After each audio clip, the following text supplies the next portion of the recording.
Ah, yes, so I've heard. So young, and yet you've already got quite the reputation. Wait, are you Outlanders? Yep, we're travelers who just arrived in Natlan not too long ago. No, I mean, I was aware that you're travelers. It's just no one told me that you're Outlanders. No, the only thing she said is that a new hero had pledged herself to the plan, but we need to forge an ancient name to ensure she'd be able to return safe and sound.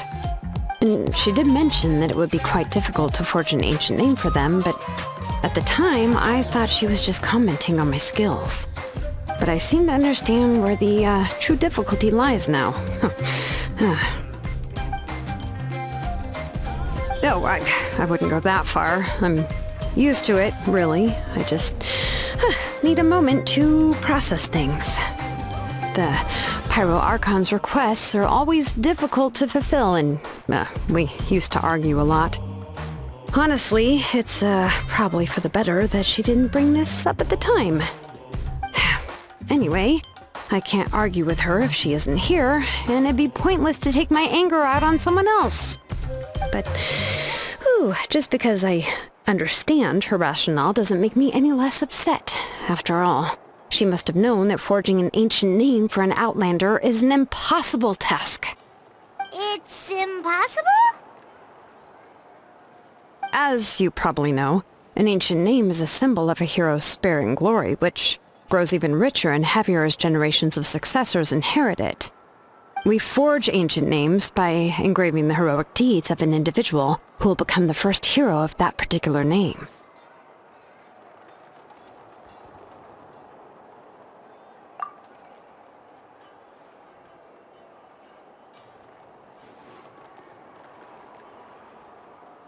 But they were all performed outside of Natlan, correct? Yeah, that's right. Then those deeds haven't been recorded by the Night Kingdom.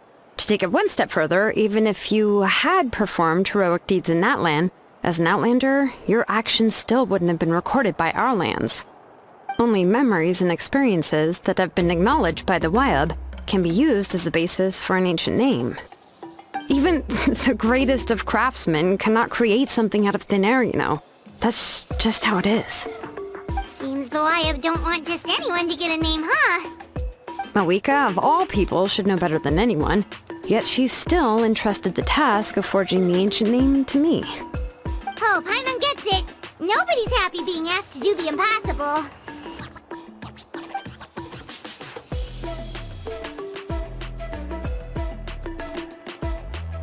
Ugh, don't remind me. Let's just focus on how we can pull this off.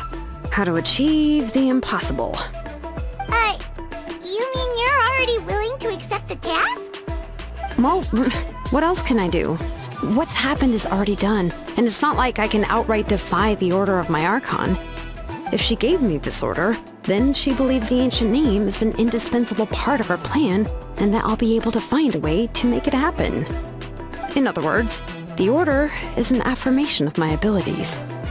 Whoa, not only has she accepted the task, but now she's looking for silver linings?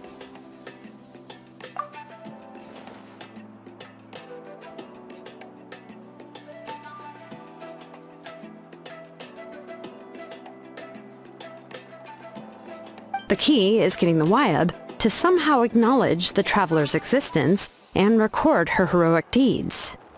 We heard the voice of a Wyab when we were in the Night Kingdom before. We even had a whole conversation with her. If we can talk to her again, maybe we can figure something out together. Well, every tribe has their own Wyab. How do we know if the one you met is indeed the best one for us to talk to?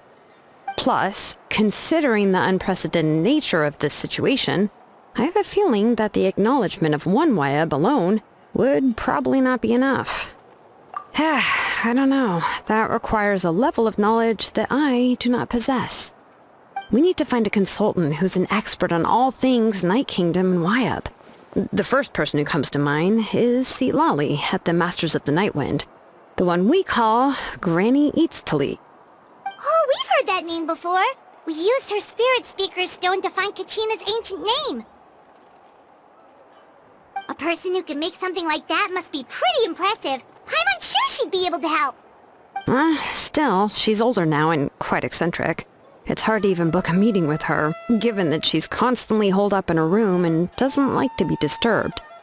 I've heard that to get her help, you have to be extremely patient with her and know how to keep her spirit up.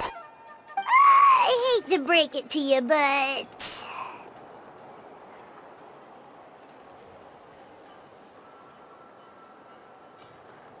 Huh. Why is that? I mean, didn't she already help you before? And you even managed to save Kachina.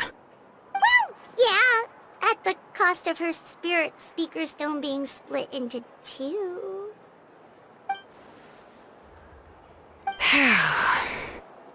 Great going, Moeka. We're already off to a rocky start here. In that case, I guess your only option is to try to emphasize that this is an important order from the Pyro Archon. Hopefully, Seat Lolly would still want to show respect to the Archon. I'll also write you a letter on your behalf. If you can find someone to deliver it and mention some good things about you, then that should help too.